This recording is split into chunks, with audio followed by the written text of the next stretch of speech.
नमस्कार बच्चों। आज कक्षा 12वीं काव्य खंड का हिंदी का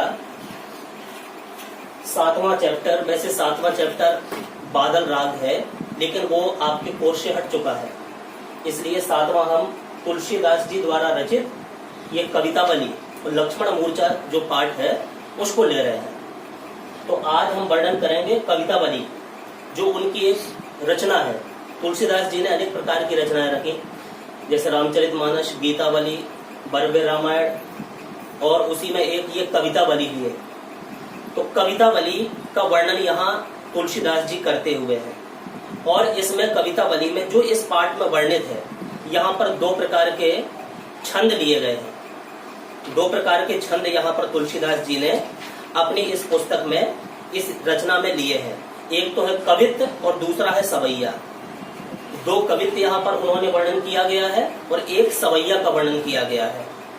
तो पहले हम जो आपका ये छंद है कवित्त, उसका वर्णन करते हैं। और इस कवित्त में गोस्वामी तुलसीदास जी ने कहा गया है, जो पहला कवित्त लिया है उन्होंने, इसमें कवि ने संसार के अच्छे बुरे कार्यों का आधार पेट की आग को बताया है। पेट की आग, समाज के लोग, आज संसार के लोग सिर्फ अपने पेट की भूख मिटाने के लिए अच्छे कार्य भी करते हैं, कई लोग बुरे कार्य भी करते हैं। इस पेट के लिए ही सब कार्य में लगे हुए हैं लोग। तो पेट की आग को बताया हुआ है और संदेश भी दिया है कि ये पेट की आग इतनी बड़ी है कि जैसे एक होती है बड़वाग्नि, समुद्र में भी आग लग जाती है, तो समुद्र की आग से भी बड़ा रूप इस पेट की आग को तुलसीदास जी ने यहाँ पर बताया हुआ है।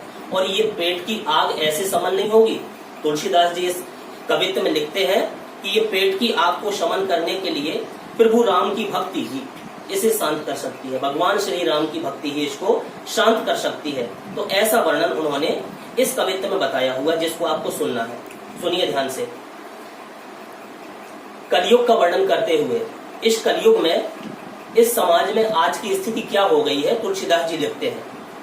किसबी किसान कुल, बनिक, भिखारी, भाट, चाकर, चपल नट, चोर, चार, चेटकी, पेट को पढ़त, गुण गढ़त, चढ़त गिरी, अटत गहनगन, आहन अखेट की।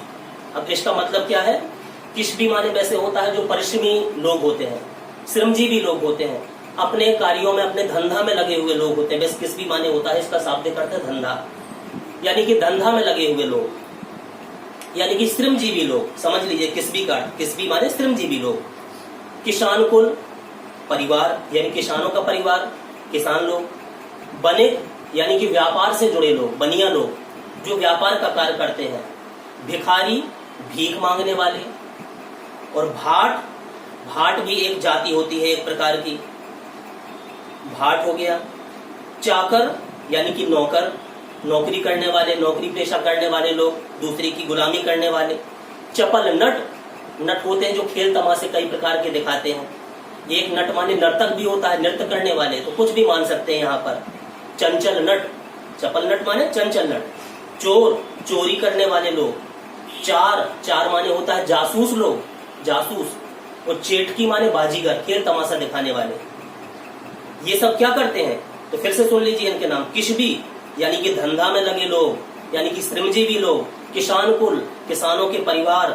बनिक, बनिया लोग, व्यापार करने वाले। भिखारी लोग, भाट लोग। चाकर, नौकर, नौकर लोग, यानी कि नौकरी करने वाले लोग। चपल नट, चंचल नट। चोर, चोरी करने वाले, चोरी कार्य में लगे हुए लोग। चार, जासूस लोग। चेटकी और बाजीगर, खेल तमाशा दिखाने वाले। ये सब क्या करते हैं? पेट को पढ़त, अपने पेट की भूख शांत करने के लिए ही ये कई प्रकार के गुणों को सीखते हैं, पढ़ते हैं, शिक्षाएं सीखते हैं, विद्या सीखते हैं। काहे के लिए? सिर्फ पेट की भूख शांत करने के लिए। पेट को पढ़त, गुण गढ़त, कई प्रकार के गुणों को सीख लेते हैं, कई प्रकार की कलाओं का ज्ञान प्राप्त करते हैं, सिर्फ पेट की भूख शांत करने के लिए। चढ़त गिरी, अगर यहाँ पर धरती में उनको नहीं मिलता है, कुछ क्षेत्र में नहीं मिलता है जहां पर वो रह रहे हैं, तो चढ़त गिरी, पहाड़ों को भी चढ़ जाते हैं, पहाड़ों पर भी चढ़ जाते हैं। काहे के लिए? सिर्फ अपने पेट की भूख शांत करने के लिए। अटत गहनगन, अटत गहनगन यानी कि घनघोर वनों में भी, गहन गन, गन यहाँ पर कहा गया है जंगलों को, घनघोर जंगलों में भी भ्रमण करते हैं लोग बाग, पेट की भूख शांत करने के लिए घनघोर जंगलों का भी भ्रमण करते हैं। आहन अखेट की, आहन माने होता है वैसे दिन, दिन का पर्यायवाची है ये आहन, अखेट की, और दिन भर शिकार में लग जाते हैं लोग बाग, कई दिन में शिकार के लिए भी निकल जाते हैं, दिन भर शिकार के लिए भी घूमते रहते हैं। ये सब काहे के लिए, किस कार्य के लिए काम करते हैं? सिर्फ पेट की भूख शांत करने के लिए। फिर से सुन लीजिए, यानी कि इन पंक्तियों में जो चार पंक्तियां हमने बताई, किस भी किसान कुल बनिक भिखारी भाट चाकर चपल नट चोर चार चेटकी पेट को पढ़त गुण गढ़त चढ़त गिरी अटत गहनगन आहन अखेट की, यानी कि कविवर जिन्होंने इस पाठ को लिखा है गोस्वामी तुलसीदास जी, ये जीवन के यथार्थ संकटों और उनके समाधानों का अनुभव उनको था।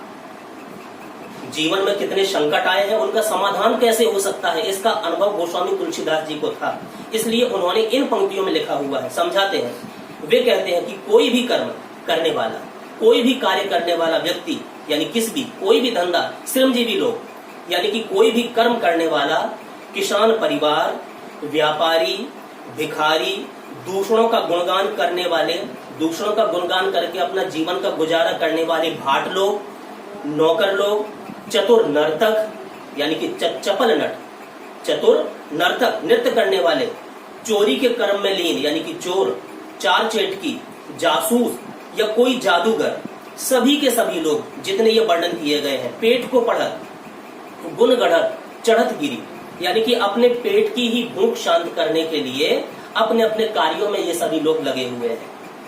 चाहे किसी का कार्य नैतिक हो या अनैतिक हो, कुछ लोग नीति का कार्य भी करते हैं, अच्छे कार्य से कमाई करते हैं, कुछ लोग गलत कार्य में लग करके भी कमाई करते हैं। तो चाहे किसी भी कार्य में लगे हुए हैं, वो उनके नैतिक कार्य भी हो सकते हैं, अनैतिक कार्य हो सकते हैं, सभी जीवन के यथार्थ यानी कि पेट की आग को शांत करने के लिए लगे हुए हैं। पेट की खातिर ही लोग, क्या लिखा तुलसीदास जी ने, पेट के खातिर ही, पेट की भूख शांत करने के लिए ही लोग पेट को पढ़त गुण गढ़त चढ़त गिरी अटत गहनगन आहन अखेट की, यानी कि पेट की खातिर ही लोग शिक्षा प्राप्त करते हैं, विद्या प्राप्त करते हैं, ज्ञानार्जन करते हैं और दूसरों के गुण गढ़ते हैं, उसको पढ़ते हैं, सीखते हैं, दूसरों के गुणों को सीखते हैं, ऊंचे पहाड़ों पर भी चढ़ जाते हैं, चढ़त गिरी, और घने जंगलों का भ्रमण करते हैं, घने जंगलों का भ्रमण करते हैं, या फिर सारा दिन शिकार की खोज में ही बिता देते हैं, सारा दिन शिकार की खोज में ही बिता देते हैं, यानी कि आहन अखेट की, सारा दिन शिकार करने में ही बिता देते हैं। यानी कि ये सब क्यों करते हैं? इस संसार में लोग उदर पूर्ति के लिए, आगे क्या लिखते हैं, ऊंचे नीचे कर्म, ऊंचे नीचे कर्म धर्म अधर्म करी पेट ही को पचत बेचत बेटा बेटकी, यानी कि सिर्फ पेट की आग शांत करने के लिए, पेट की भूख को शांत करने के लिए ही इंसान समाज के ऊंचे नीचे कर्मों में लिप्त हो जाते हैं, धर्म अधर्म के कार्यों में लिप्त हो जाते हैं। ये नहीं सोचते कि कौन सा धर्म का कार्य है, कौन अधर्म है, कौन अच्छा काम है, कौन बुरा काम है, उनको तो जैसा काम मिलता है वो उसमें लग जाते हैं, सिर्फ पेट की भूख शांत करने के लिए। तो यही कहते हैं, इस संसार में लोग उदर पूर्ति के लिए ऊंच नीच, धार्मिक अधार्मिक कार्य करने पर मजबूर हो जाते हैं। तो यहाँ तक कि आगे की पंक्ति सुनिए, पेट ही को पचत, पेट की भूख को मिटाने के लिए, पेट की भूख शांत करने के लिए बेचत बेटा बेटकी। कई लोग तो ऐसे होते हैं कि पेट की भूख मिटाने के लिए अपने बेटा और बेटी तक को भी बेच डालते हैं, बेटा बेटी को भी बेच देते हैं। वो आखिरी दो पंक्तियां पहले इस कवित्व में तुलसीदास जी क्या लिखते हैं, सुनिए ध्यान से, तुलसी बुझाई एक राम घनश्याम हीते। तुलसी माने तुलसीदास जी कहते हैं बुझाई, बुझा सकते हैं, ये आग बुझ सकती है, एक राम, वो राम भगवान श्री राम, घनश्याम, घनश्याम बादल रूपी, बादल रूपी, यानी कि भगवान श्री राम की भक्ति रूपी वर्षा से, भगवान श्री राम की भक्ति रूपी वर्षा से ही आगी बड़वाग्नि, बड़ी है आग पेट की। जो ये पेट की आग है इसको बड़ा कहा गया है, काहे से, बड़वाग्नि, बड़वाग्नि से भी, समुद्र में लगने वाली आग से भी बड़ा इस पेट की आग को तुलसीदास जी कहते हैं कि जो हमारी पेट की भूख है, पेट में लगी हुई आग है, ये बड़वाग्नि से, समुद्र में लगी हुई आग से भी बड़ी है। और इस बढ़ी हुई आग को भगवान श्री राम की भक्ति रूपी वर्षा के द्वारा ही इसे बुझाया जा सकता है, इसे शांत किया जा सकता है। यानी कि उनके कहने का आशय है कि भगवान श्री राम की कृपा से सब कुछ संभव है, सब कुछ संभव है। ये पहला कवित्व आपको संभवतः बनेगा। अब दूसरे में गोस्वामी तुलसीदास जी भगवान श्री राम को संबोधित करते हुए कहते हैं कि इस समय समाज के सभी लोग दरिद्रता से त्रस्त हैं। इस समाज की कलयुग का प्रभाव ऐसा हो गया है समाज में कि सभी गरीबी से त्रस्त हो गए हैं, गरीबी से त्रस्त हैं। एक रावण वो था जिसने माता सीता का हरण कर लिया था, और आज गरीबी रूपी रावण ने सबको दबोच लिया है। गरीबी रूपी रावण ने भी सबको दबोच लिया है, दुनिया को दबा दिया है, सभी त्रस्त हैं गरीबी से। तो इस कवित्व में भी भगवान श्री राम से गोस्वामी तुलसीदास जी प्रार्थना करते हैं कि आपकी कृपा से ही ये गरीबी, ये दरिद्रता समाज की नष्ट हो सकती है, इसलिए आपसे मैं रक्षा की कामना करता हूँ। क्या कहते हैं गोस्वामी तुलसीदास जी? लिखा है, खेती न किसान को। इस समय कलयुग का ऐसा प्रभाव है, प्रभु भगवान श्री राम को बताते हैं, कहते हैं संबोधित करते हुए कि हे प्रभु, इस समय आपकी इस दुनिया में, इस समाज का क्या हाल है। खेती न किसान को, किसान खेती करना चाहता है लेकिन खेती करने के लिए उसके पास आवश्यक भूमि, सुख साधन नहीं है, वो साधन उपलब्ध नहीं हो पा रहे। यानी कि किसानों को खेती करने के लिए, खेती के लिए उपयुक्त साधन प्राप्त नहीं हो पा रहे। खेती न किसान को, किसानों के लिए खेती नहीं रह गई आज के समय में। भिखारी को ना भीख, भिक्षा मांगने वाले जो लोग हैं उनको भीख नहीं मिल पा रही। यानी कि धन संपत्ति जिनके पास थी वो भी समाप्त हो रहे हैं, दुनिया से धन संपत्ति लुप्त हो रही है, समाप्त होती जा रही है। इसलिए बड़े लोगों के अभाव में, धनाढ्य लोगों के अभाव में भीख मांगने वाले लोगों के लिए, भिक्षा मांगने वाले लोगों के लिए भीख नहीं मिल पा रही। यानी कि भिखारी को ना भीख, बनिक को बनिज, बनिक को बनिज, यानी कि जो बनिया लोग हैं, व्यापार करने वाले लोग हैं, उनको भी सुख साधन की कमी है, इसलिए उनका व्यापार नहीं चल पा रहा। बनिक को बनिज, यानी कि व्यापारियों का व्यापार नहीं चल रहा है, ऐसा कलयुग का प्रभाव हो गया है। न चाकर को चाकरी, और नौकरी पेशा करने वाले लोगों को नौकरी नहीं मिल पा रही। न चाकर, चाकर माने होते हैं नौकर, चाकरी नौकरी, यानी कि नौकरी करने वाले लोगों को नौकरी नहीं मिल पा रही। जीविका विहीन, इसलिए आज के समाज के लोग अपनी जीविका से विहीन हो गए हैं, जीविका उनकी नष्ट हो गई है, जीविका प्राप्त नहीं हो पा रही है। तो जीविका विहीन होकर के इस समाज के लोग क्या कर रहे हैं? सीद्यमान सोच बस, सीद्यमान माने होता है दुखी, दुखी होकर के सोच के बस में हो गए हैं। इस समाज के लोग जीविका विहीन होकर के, उनको जीविका उपार्जन के कोई साधन उपलब्ध न होने के कारण वो लोग कैसे हो गए हैं? दुखी हो गए हैं और सोच के बस में सोच रहे हैं। क्या कह रहे हैं? एक दूसरे से कहते हुए समाज के लोग घूमते हैं। कहें एक अनसुन, एक व्यक्ति दूसरे से कहता हुआ घूमता फिर रहा है इस समाज का कि कहाँ जाए क्या करें, अब हम कहाँ जाएं और किस कार्य को करें। हमें कोई कार्य करने के लिए कोई साधन या कोई काम नहीं मिल रहा है, तो हम कहाँ जाएं अब इस दुनिया को छोड़ करके, और क्या करें। आगे गोस्वामी तुलसीदास जी भगवान श्री राम से कहते हैं कि वेदहु पुराण कही, हे प्रभु वेद और पुराणों में भी कहा गया है, वेदहु पुराण कही, वेदों में और पुराणों में भी वर्णित है, और लोकहु विलोक्यति, और इस संसार में भी देखा गया है, संसार में भी देखा गया, संसार के लोग भी जानते हैं, संसार के लोगों को भी ये पता है, और वेद पुराणों में भी ये बात कही हुई है। कौन सी बात? कि सांकरे समय पर राम, सांकरे माने होता है संकट काल में, कष्ट के समय पर राम, जब कष्ट का समय आता है तो उस समय भगवान श्री राम ही, प्रभु श्री राम ही रावरे कृपा करी, वही ही अपनी दयालुता दिखाते हैं, वही ही समाज पर अपनी कृपा करके उनको इस संकट से उबारते हैं।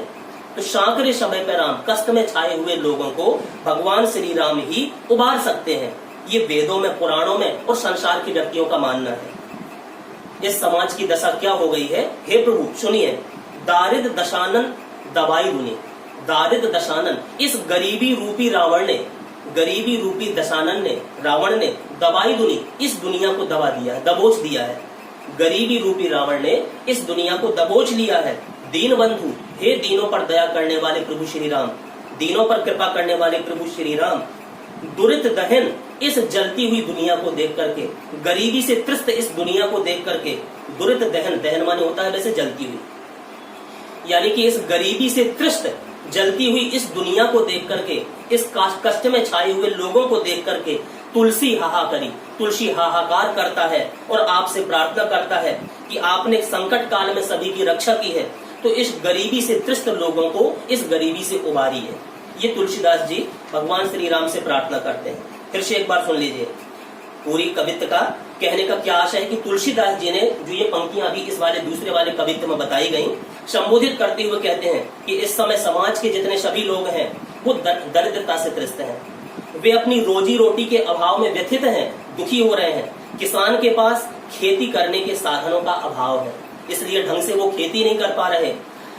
साधन संपन्न लोगों के ना होने से भिखारियों को भीख नहीं मिल पा रही है। उचित साधनों के अभाव में जो वैश्य लोग हैं, व्यापार करने वाले लोग हैं, वो व्यापार नहीं कर पा रहे हैं। नौकरी चाहने वाले लोगों को नौकरी नहीं मिल पा रही है। इसलिए आजीविका के अभाव में लोग, जितने समाज के संसार के लोग हैं, सभी सोच करके दुखी हो रहे हैं, सोच करके दुखी हो रहे हैं और एक दूसरे से कहते हुए घूमते हैं कि अब क्या किया जाए, कहाँ जाया जाए। हे प्रभु, भगवान श्री राम से प्रार्थना करते हैं तुलसीदास जी कि वेदों में और पुराणों में ऐसा कहा गया है और संसार में ऐसा देखा भी गया है कि ऐसी संकट की स्थिति में जब कोई संकट काल में आपको पुकारता है तो आपने ही ऐसे कष्ट के समय में सब पर कृपा की है। तो इस समय इस दरिद्रता रूपी, इस गरीबी रूपी रावण ने सभी को, इस दुनिया के लोगों को बुरी तरह दबोच करके रखा है, अर्थात सभी इंसान दरिद्रता से त्रस्त हो गए हैं। तुलसीदास जी कहते हैं अंत में कि हे प्रभु श्री राम, आप तो पापों का नाश करने वाले हैं, समाज के लोगों का, भक्तों का कष्ट दूर करने वाले हैं, अतः आप ही समाज की गरीबी से लोगों को उबारिए, दूर कीजिए। मैं आपसे यही विनय पूर्वक आग्रह कर रहा हूँ।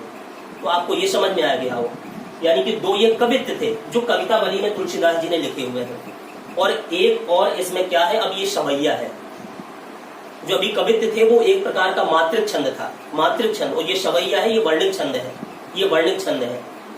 तो ये तो आपके कोर्स में पूछा नहीं जाएगा, जो आगे चलेगा दोहा, सोरठा, चौपाई, ये कभी कभी आपके बोर्ड के पेपर में पूछ दिया जाता है कि दोहा छंद को, इसका एक्सप्लेनेशन कीजिए, इसका स्पष्टीकरण कीजिए, समझाइए कि ये क्या है। तो अगली वीडियो में इसको डालेंगे, पहले आप इसको सवैया को सुन लीजिए।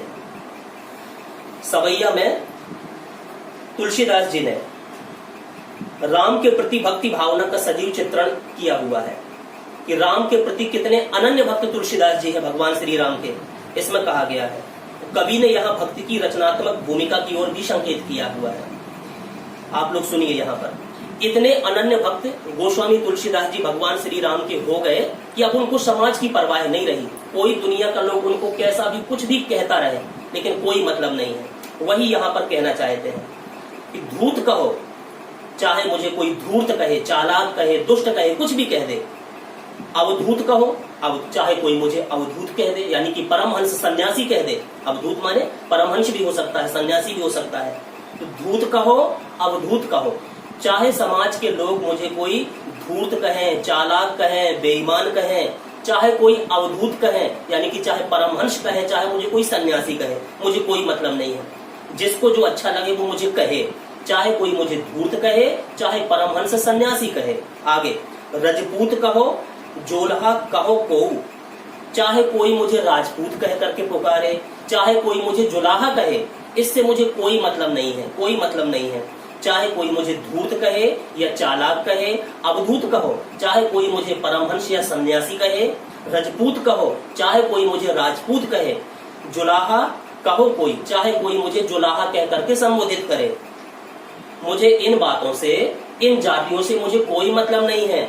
आगे क्या लिख रहे तुलसीदास जी, काहू की बेटी सो बेटा ना ब्याह, काहू की बेटी सो बेटा ना ब्याहब, मुझे किसी की बेटी से अपने बेटे का ब्याह थोड़ी करना है कि कोई मुझे किस जाति से पुकारता है, मुझे इससे कोई लेना देना नहीं। मुझे किसी की बेटी से बेटे का ब्याह नहीं करना है। काहू की जाति बिगाड़ना सो, ना मुझे किसी की जाति बिगाड़ना है, किसी की जाति से कोई मतलब है विशेष, किसी की जाति भी नहीं बिगाड़ना है। आगे, तुलसी सरनाम गुलाम है राम को, तुलसी सरनाम, तुलसी सरनाम, तुलसी सरनाम माने फेमस हो गया है, प्रसिद्ध हो गया है। तुलसीदास जी कहते हैं कि मेरी तो प्रसिद्धि हो चुकी है, न किसी जाति पाति से मेरी प्रसिद्धि नहीं हुई कि मैं किस जाति का हूँ। कोई मुझे धूर्त कह रहा है, कोई परमहंस, कि तुलसीदास तो सन्यासी हो गया, नहीं तुलसीदास तो राजपूत थे, नहीं वो जुलाहा थे, नहीं ये इस जाति के थे। मुझे जातियों की परवाह नहीं है। मेरी प्रसिद्धि तो इस बात से हुई है समाज में, तुलसी सरनाम, गुलाम है राम को, इस बात से समाज के लोग मुझे पहचाने कि ये तुलसीदास जो है ये प्रभु श्री राम का गुलाम है, सेवक है। बस इस भाव से मुझे लोग जाने, दुनिया तक जाने।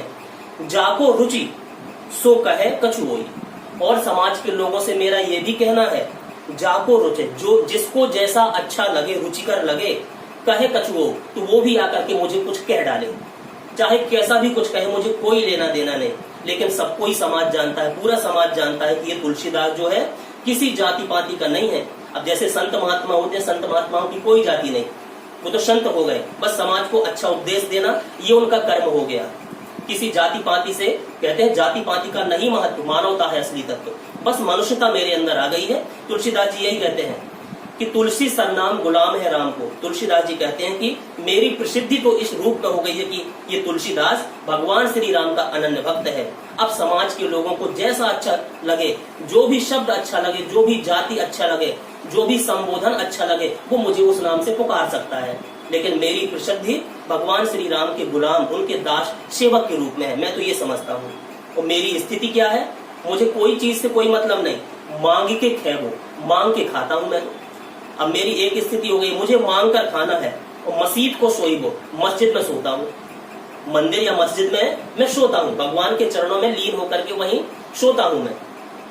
यानी कि मांग के मैं खाता हूँ और मस्जिद में सो जाता हूँ। लेबे को एक न देबे को दो, मुझे किसी से ना एक लेना है ना दो देना है, किसी से कुछ नहीं लेना देना। जिसको जैसा रुचिकर लगे, अच्छा लगे, वो मुझे कहे। लेकिन मेरी प्रसिद्धि हो चुकी कि मैं तो भगवान श्री राम का एक अनन्य सेवक हूँ, दास हूँ। तो ये आपका शवैया हुआ। अब कल के वीडियो में लक्ष्मण मूर्छा और राम का विलाप क्या होता है, चौपाई, दोहा और सोठा के माध्यम से कल व्यक्त करेंगे। इस पाठ को, अभी इस टॉपिक को, इस वीडियो को यहीं पर समाप्त करते हैं। धन्यवाद।